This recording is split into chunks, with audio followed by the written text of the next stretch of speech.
ವಿರೋಧ ಮಿಶ್ರ ಅರ್ಥನೀತಿಯ ಮೇಲೆ ಅವಲಂಬಿತವಾಗಿದೆ.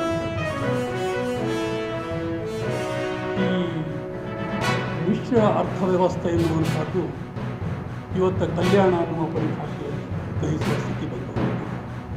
ಯಾವುದು ದೇಶದ ಮೂಲಭೂತ ತತ್ವ ಆಗಿತ್ತು ಅದು ಕಲ್ಯಾಣ ಪರಿಭಾಷೆ.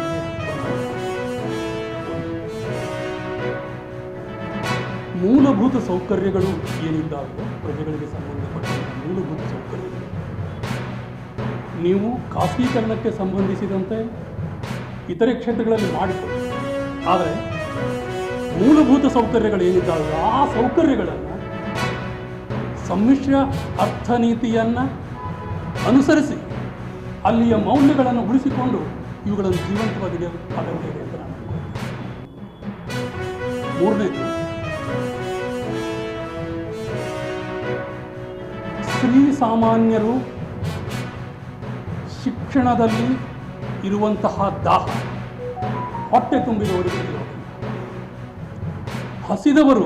ಹಸಿದವರಿಗೆ ಇರುವ ಕಲಿಕೆಯ ದಾಹ ಏನು ಮಾಡುತ್ತೆ, ಅವರು ಜಿದ್ದಿಗೆ ಬಿದ್ದು ಓದ್ತಾರೆ ಮತ್ತು ಬೇಕಾದಂತಹದ್ದನ್ನು ಗಳಿಸ್ತಾರೆ. ಆ ಗಳಿಸುವಿಕೆ ಕೇವಲ ಅವರ ಸ್ವಾರ್ಥಕ್ಕೋಸ್ಕರವಾಗಿ ಮಾತ್ರ ಇರೋದಿಲ್ಲ, ಅದು ನಾಡಿಗೆ ದೇಶಕ್ಕೆ ಸಮರ್ಪಣೆ ಆಗುವ ಸಂಪರ್ಕ. ಹೀಗಾಗಿ ಅಂತಹ ಶ್ರೀಸಾಮಾನ್ಯ ವರ್ಗಕ್ಕೆ ಸಿಗಬೇಕಾದ ಕಾಲಕ್ಕೆ ಸೌಕರ್ಯಗಳು ಅಥವಾ ಶಿಕ್ಷಣದ ವ್ಯವಸ್ಥೆ ಸಿಕ್ಕದೆ ಹೋದರೆ ದೇಶದ ಅಥವಾ ನಾಡಿನ ದಿಕ್ಕು ತಪ್ಪಿ ಹೋಗುತ್ತೆ. ಈ ಕಾರಣದಿಂದಾಗಿ ಇದಕ್ಕಾಗಿ ನನ್ನ ಮನೆಯನ್ನು ನಾನು ಮಾರಾಟ ಮಾಡಿಕೊಡೋದಿಲ್ಲ, ಇದು ನನ್ನ ಹಕ್ಕು, ನಾನು ಇದನ್ನು ಉಳಿಸ್ಕೊಳ್ತೀನಿ ಅಂತ ಇಬ್ಬರು ಮಂತ್ರಿಗಳಾಗಲಿ ಉಳಿದ 5 ಜನ ಏನು ಶಾಸಕರಲ್ಲ ಇವರು ಇದನ್ನು ಯಾವುದೇ ಕಾಲಕ್ಕೆ ನಿಲ್ಲಿಸಬೇಕು. ಈಗಾಗಲೇ ಈ ಹೋರಾಟಗಾರ ಜೊತೆಯಾಗಿ ನಿಂತಿದ್ದಾರೆ ಅಂತ ನಾನು ಕೇಳಿದ್ದೀನಿ. ಇಬ್ಬರು ಮಂತ್ರಿಗಳು ಇದೇ ಹೋರಾಟಗಾರ ಜೊತೆಯಲ್ಲೇ ನಿಂತಿದ್ದಾರೆ ಅಂತ ಕೇಳಿದ್ದೀನಿ. ಶಾಸಕರು ಕೂಡ ಅದೇ ಅಭಿಪ್ರಾಯ ಇದೆ ಅಂತ ಕೇಳಿದ್ದೀನಿ. ಅವರೆಲ್ಲರೂ ಒಗ್ಗಟ್ಟಾಗಿ ಮುಖ್ಯಮಂತ್ರಿಗಳ ಎದುರುಗಡೆ ಹೋಗಿ ಇದು ಸಾಧ್ಯ ಇಲ್ಲ, ನಾವು ಕೊಡೋದಿಲ್ಲ ಈ ಭೂಮಿಯನ್ನು ಅಂತ ಹೇಳಿದರೆ ಯಾವುದೇ ಕಾಲಕ್ಕೆ ಸರ್ಕಾರ ಕಿತ್ಕೊಳ್ಳೋಕ್ಕೆ ಸಾಧ್ಯ ಇಲ್ಲ.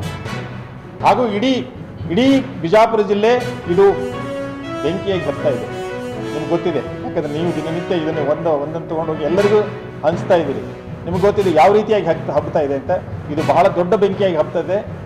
ಇದನ್ನು ತಡೆಗಟ್ಟಬೇಕಾಗಿದ್ದು ಸರ್ಕಾರಕ್ಕೆ ಮಸಿ ಬಳಿಯುವಂಥ ಕೆಲಸವನ್ನು ನಿಲ್ಲಿಸಬೇಕಾಗಿದ್ದು ಇಲ್ಲಿಯ ಪ್ರತಿನಿಧಿಗಳ ಕರ್ತವ್ಯ ಆಗ್ತದೆ.